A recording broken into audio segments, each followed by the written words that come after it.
Hello, beautiful people. Welcome back to my channel, Love and Light Soldier 77. I'm so happy you stopped by. Let's chat. I have something on my mind, guys. Let's chat about inside the head of an empathic person. First, I will define empathy. Empathy is the action of understanding, being aware of, being sensitive to the feelings, thoughts, and experience of another person within their frame of reference. Yeah? Let's chat about importance of being empathic. First, it helps us to understand how others feel so we can respond to them appropriately. It leads to helping behavioral changes. It builds and maintains strong and healthy relationships. So some may ask, why do some people lack empathy? That's a great question. Yeah? Empathy is a learned skill that is shaped by how we grew up, how we were born. It depends on our own environment and life experiences. To experience empathy, we must, I repeat, we must be in touch with our emotions. We know there are some people who have a lot of challenges in getting in touch with their emotions. So they will end up being lack of empathy or very low. So now I want to chop down some examples of persons that are not empathic. So when you hear it, then you can agree, disagree, and let me know. Yeah?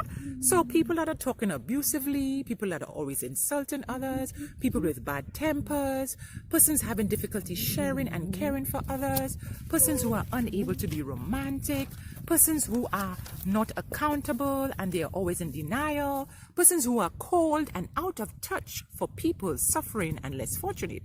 So sad to say, there are some of us with low empathy and high. So, quick story. I have a friend who is high on empathy, a very good friend. So I wanted to pick her brain and ask her some probing questions regarding her relationships and how does she do it, how does she feel? Because I find sometimes some people really take her for granted, you know, because of the empathic ways she has. Yeah, so the first question I asked her was, when dealing with toxic persons, is it a case of pity or trying to help or trying to fix? And she answered, usually it's a mixture of the two.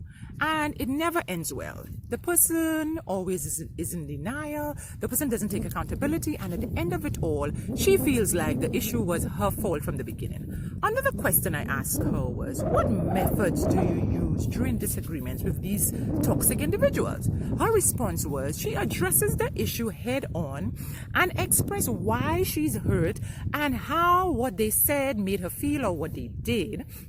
And she feels not respected and, appreciated.